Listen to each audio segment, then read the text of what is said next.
PoK के पूर्व प्रधानमंत्री है चौधरी अनवारुल हक। खुद कबूलनामा सामने आया है। क्या कबूल कर रहे हैं? आतंकी हमले को अंजाम देने की बात स्वीकारी है खुले तौर पर। हमने कराया लाल किले से लेकर कश्मीर में हमला, कर्नल शैलेंद्र सरिया ने किया। यह खुद पाकिस्तान ऑक्युपाइड कश्मीर के पूर्व प्रधानमंत्री चौधरी अनवारुल हक ने माना है कि मुनीर की पोल खोल डाली है कि कैसे वहां की सेना भी इसमें शामिल है।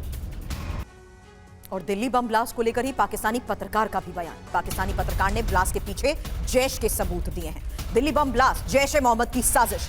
मसूद अजहर ने 14 रिश्तेदारों की मौत का बदला लिया है। ऑपरेशन सिंदूर में हुई थी मसूद के 14 रिश्तेदारों की मौत। तो आप देखिए, खुद जो पाकिस्तानी पत्रकार है उसने किस तरह से पर्दाफाश किया कि पाकिस्तान का जो आतंक कनेक्शन है वो कितना गहरा है। और देखिए, हमारे साथ हमारे संवाददाता जितेंद्र शर्मा भी जुड़े, उनका भी हम रुख करेंगे। लेकिन इससे पहले lieutenant general Nitin Kohli sir, अब क्या आप बताइए, कुछ यहां पर कहने के लिए बाकी रह जाता है? तमाम वो जो डिजिटल डॉक्यूमेंट्स या फिर डिजिटल सबूत एक एक करके तमाम जो आरोपी अरेस्ट किए गए उनके मोबाइल से मिल रहा है। अनवारुल हक की तरफ से खुद ये माना गया, एक्सेप्ट किया गया कि कश्मीर से लेकर दक्षिण तक जो भी हो रहा है वो सिर्फ और सिर्फ पाकिस्तान और वहां का फील्ड मार्शल करा रहा है। देखिए, इसमें कोई भी शक नहीं है। और वो पाकिस्तान के एक्स पीएम के कहने की हम वेट नहीं कर रहे थे। काफ़ी समय से हमें मालूम है इस बात का कि पाकिस्तान कराता है, और हमारे पास इसके बड़े अच्छे प्रूफ हैं। और इससे पहले भी जो टेररिस्ट हमले हुए हैं वो पाकिस्तान स्पॉन्सर्ड ही हैं, और स्टेट में और टेररिस्ट में उनमें कोई फ़र्क नहीं है, इसमें कोई शक नहीं है।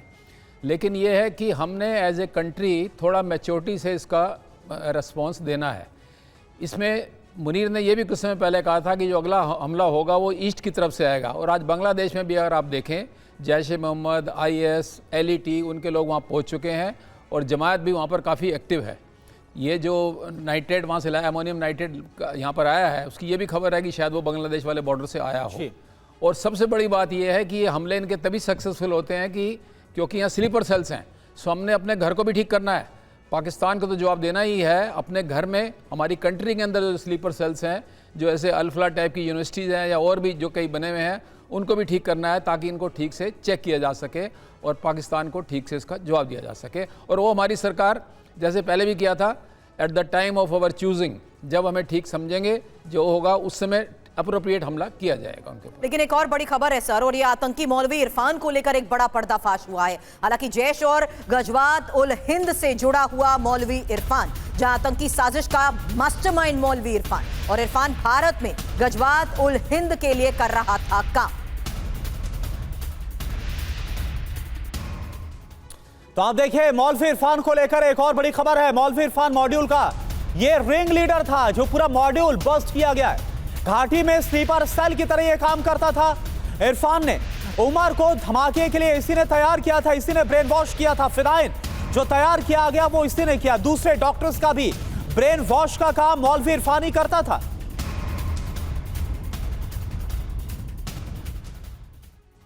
तो अंसार गजवात उल हिंद का मौलवी है जिसका नाम इरफान है। अब क्या जानकारी, गजवात उल हिंद से जुड़ा था मौलवी इरफान। जैश के लिए स्लीपर सेल की तरह यह काम कर रहा था।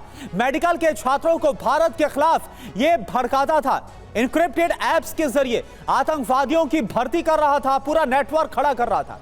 उमर, आदिल जैसे जो डॉक्टर्स थे उनको आतंकी साजिश के लिए इसी ने तैयार किया था ब्रेन वॉश के जरिए। श्रीनगर में पैरा मेडिकल स्टाफ के तौर पर यह काम भी करता था। डॉक्टर्स का AGUH सर्कल इसने तैयार किया। इरफान ने मुजम्मिल और अदील को भड़काया। मुजम्मिल, उमर, अदील को साजिश के लिए इसने तैयार किया। इस तरह से रेडिकलाइज करता था, ये आतंकी साजिश को रचता था। ये ब्लास्ट की योजना इसने बनाई। मुजम्मिल, उमर, अदील AGUH कट्टर समर्थक थे। तीनों कश्मीरी आतंकी संगठन बनाना चाहते थे। यानी कि सबसे बड़ा जो काम कर रहा था आतंकियों के लिए या फिर जैश के लिए बात की जाए तो वो कर रहा था ये मौलवी इरफान। तो इसकी क्या भूमिका थी, क्या जिम्मेदारी थी, करुणा आपने ये बताई। जितेंद्र, अगला सवाल मौलवी इरफान के टेरर लिंक को लेकर आपसे करूंगी। उससे पहले ये इंफॉर्मेशन, क्योंकि 2021 में मारा गया आतंकी हाफिज मुजम्मिल इरफान का दोस्त था। 2021 में ही मुजम्मिल ने व्हाट्सएप पर इरफान से कांटेक्ट किया। मारे गए मुजम्मिल ने इरफान को 3 कमांडर के नाम बताए। गाजी खालिद, मंसूर, हाशिम के नाम बताए गए थे। तीनों गजवात उल हिंद के बड़े कमांडर भी थे। अब गिरफ्तार मुजम्मिल और 2021 में मारा गया मुजम्मिल भी दोस्त थे। हालांकि गिरफ्तार मुजम्मिल ने इरफान से अदील और उमर की ही मुलाकात करवाई और मुजम्मिल, उमर, अदील एक कश्मीरी आतंकी संगठन भी बनाना चाहते थे। अब जिस तरीके से कड़ियों को जोड़ा गया है जितेंद्र, सब कुछ साफ हो चुका है कि कैसे आतंकियों के साथ जुड़े इनके ये पुराने तार। जी बिल्कुल, देखिए जम्मू कश्मीर पुलिस ने गिरफ्तारी के बाद जो इनसे पूछताछ की उसमें ये तमाम खुलासे हुए और इसके बाद अब एनआईए की कस्टडी में ये सभी हैं। तो ऐसे में कड़ियों को हालांकि जोड़ तो लिया गया है किसके थ्रू कौन मिला था, लेकिन अब प्लानिंग किस तरीके से रची गई, कहाँ बैठकर तैयार की गई, किसने इसके लिए इंस्टिगेट किया, ये वो तमाम सवाल हैं जो अब इन सबको एक साथ बिठाकर जाना जाएगा, पूछताछ इनसे की जाएगी।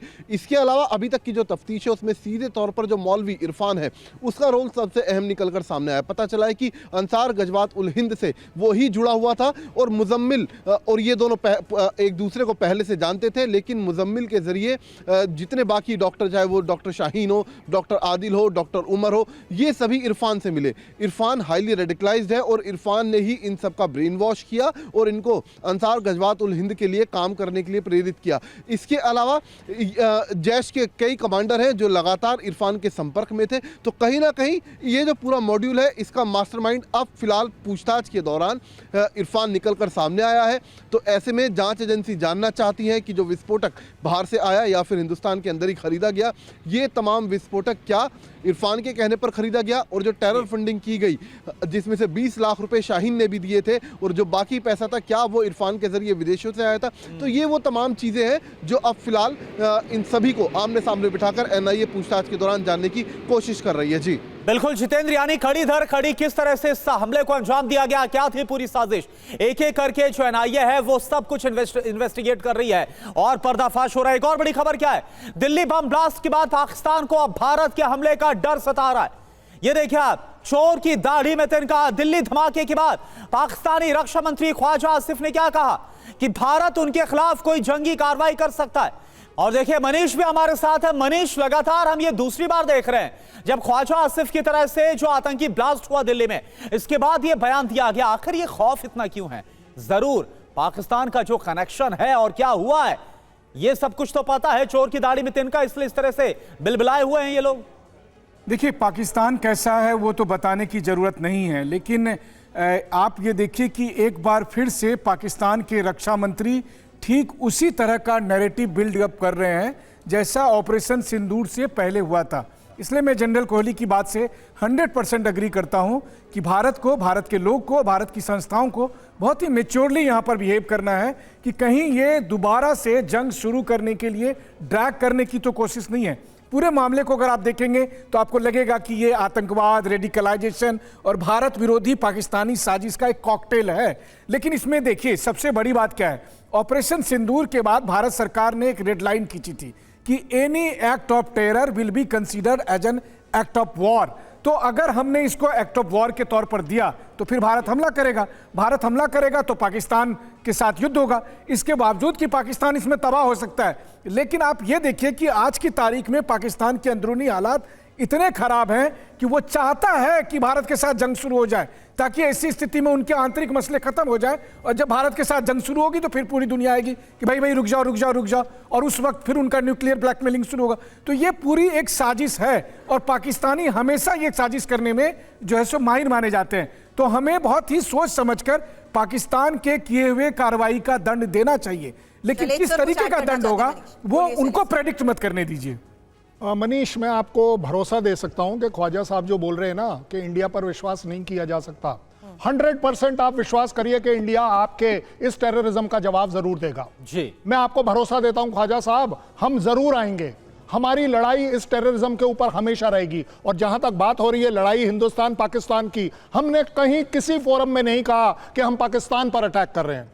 हम हर बार टेररिज्म के ऊपर अटैक कर रहे हैं। और अब हमारी नई पॉलिसी है कि जो इस टेररिज्म के साथ जहां खड़ा होगा हम उसे वहां जाकर सबूत भी सामने है।